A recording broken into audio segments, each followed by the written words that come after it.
we've got good leadership, and Roy's definitely one of those guys that's been preaching that to our football team each week. We can't, you got to control what you can control, and all we can control is how we play Saturday night and love it. Can you do your job without good leadership? I mean, I think it's very difficult. I think from a coach's standpoint, a lot of things fall on deaf ears after a while. And so you've definitely got to have those guys in the locker room, those guys on the practice field, guys in the weight room that are constantly preaching the positive things about the work ethic and the morale of a football team. And I don't think there's any question that that's been a large part of our success this year is because of our leadership and because of those kids. Coach, have you ever crossed paths with Leach coaching when he was in the SEC or in the SEC, and your thoughts on his offense? No, I was with Chris Hatcher at Valdosta State for a year. Of course, they came from the Hal Mumme regime, and very similar offensive mindset and thinking, and I think they do an outstanding job. The numbers speak for themselves. I mean, week in, week out, year in, year out, they've been very productive offensively. They do a great job of spreading the field and getting the ball in the playmakers' hands. Quarterback has always been very productive in what he's done and where he's been, and they've always recruited quality wideouts, and they've got a great group this year. You hear a lot about Michael Crabtree, but they've got great guys around him that are obviously great complements to what he's doing in the game, and Graham Harrell's have got a very good grasp and very comfortable in what they do offensively. So they pose a lot of problems. They're running the ball more this year, and two effective backs there, and Woods and Batch. So we've got our work cut out for us. We're looking forward to a 60-minute opportunity, and that's what we plan on doing. Everybody keeps saying they're similar to Missouri, but how are they different offensively? I think the pass concepts are a little different. Down in, down out of how they attack you. They have some similarities from a protection standpoint. But I think every people love just to say the word spread, and they think that means everything. It really doesn't. I mean, everybody attacks you differently, and I think that they certainly carry their certain concepts week to week, and then they give you a couple change-ups within their package of what they do. But the numbers speak for themselves. They're very effective at what they do. How hard is it against an offense like that to disguise man-zone coverages? Well, it's going to be key in the game because he does an awful lot at the line of scrimmage, and they put an awful lot on him. So we've got to do a great job of making sure he's not comfortable pre-snap of what we're doing, and I think our kids have gotten better each week at handling that. When you hear the phrase, somebody is a product of the system quarterback, whatever they're getting position in, what do you think when you hear that term? I don't believe that. I think that playmakers make plays, and I think that effective quarterbacks have put up big numbers, and regardless of the system you're in, he does a great job within the system that they run, and so I don't buy into the product of the system theory.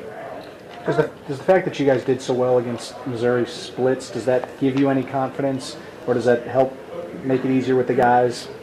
Well, I think each game is different. I think each game takes its own identity. I think you've got different matchups, different personnel in every game. So I'm not one that carries over week-to-week scores to say, well, we ought to do well here because of this. I look at each game differently, and I think that put the different problems that you're going to have based on what they do and how they do it as opposed to another team. I think there are obvious similarities, but I don't think that there's any carryover from one week to another based on how you performed in a previous week. When your guys keep saying, tackle better, how do you practice that during the week when they're probably draining mid-season? And is that something you can practice, or is it something they just need to focus on? Well, I think that, you got to credit Oklahoma State in some situations. They did a good job of making us miss in the open field, and Pettigrew was a tough matchup against some of our smaller guys. But more than anything, we got to bring our feet on tackles, and we got to wrap better. That was the issue Saturday. We were in position to make plays. We just got to wrap in the open field. We're not going to butt guys down in this league. You've got to be able to wrap in the open field, and that's going to be a key part of this ball game Saturday is making plays in space. They create a lot of space plays, and you've got to tackle well in space like we have pretty much all season with the exception of the Oklahoma State game. Personality-wise, what have you seen from Coach Leach since you've been? Well, he's a different guy, but the times I've been around him, he's a very fun guy. He's ultra intelligent. He's got 4 or 5 degrees. So I've got a lot of respect for him and what he's done. He's done things a little different, and there's nothing wrong with that. and I think he's had a lot of success at Texas Tech. He had a lot of success as offensive coordinator at Oklahoma, and in his days at Kentucky, and back to Valdosta State. When I was there, I heard all the stories. So, but you can't argue with the success, and regardless of how they've done it, and I've got great respect for what he does offensively. A lot of people say that they're crazy sometimes for going for it on fourth down in situations that you normally get to see teams go for. But what kind of problems does that create for a defense whenever they do that? Well, I think more than anything, it's a 60-minute game, and you just got to keep playing for 60 minutes against an offense like this because they're constantly on the attack. We need to be in attack mode as well, and we will be. So I think you just got to understand that you're playing 4 downs every series. And I think our kids need to understand that regardless of field position, situation in the game, you've got to be prepared for all of that to happen within 4 downs, and understand that you can't hit relief syndrome after 3rd down and think we're off the field. We may not be. We may have to play another down, and that's certainly a mindset we've got to take into the game. For the past 2 weeks, people have talked about the need to finish better. You mentioned it against Missouri. You guys mentioned it earlier today. How does that happen? Well, we finished pretty good Saturday.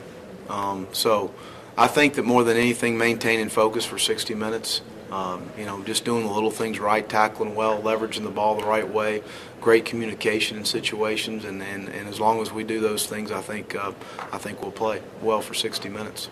In the short amount of time that you've had him, how much have you seen Henry Melton develop? Well, Henry had to answer the call Saturday.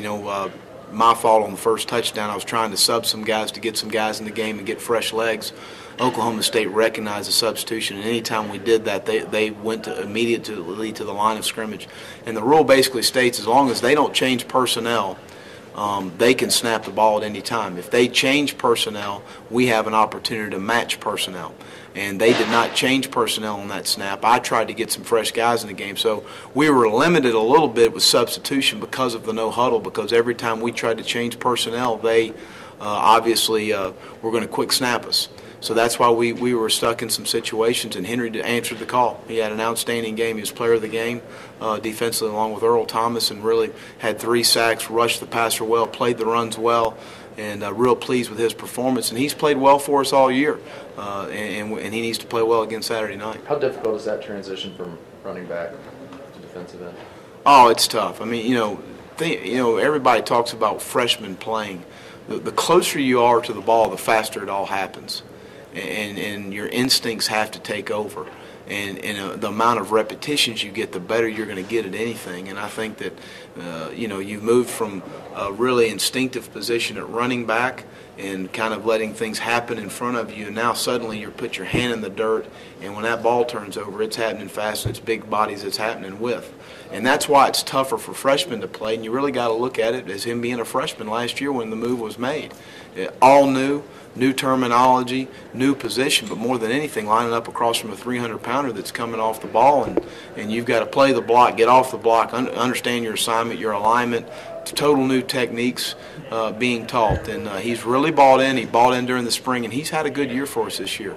I've been real pleased with Henry. Can you talk about Curtis Brown and what he did this weekend, and when Shockey and Ryan, everybody's healthy, does that give you just another guy to go to? Well, we're going to need all of them Saturday night, and Curtis played well, and he is a guy that we felt like was going to be a good player, and Dwayne has done an outstanding job with him as far as, when he had the hamstring injury in camp, really put him behind, and Dwayne continued to groom and bring him along. Although he wasn't getting the reps because of the injury, he was getting mental reps the whole time. And Dwayne's just done a phenomenal job of getting him in a situation when you've got to be ready for those things when you have injuries. And it was a long season, and one man's misfortune is another man's opportunity. And he got a great opportunity. He certainly has cashed in on it the past 2 weeks, and we expect him to play well again Saturday. Do you enjoy the personal challenge of going up against a guy and a team that just has kind of set the tone or set the standard for great passing offenses over the last I think it's a great opportunity for our players, and I think we've got great respect for our opponent, but we look forward to the opportunity Saturday night and love it.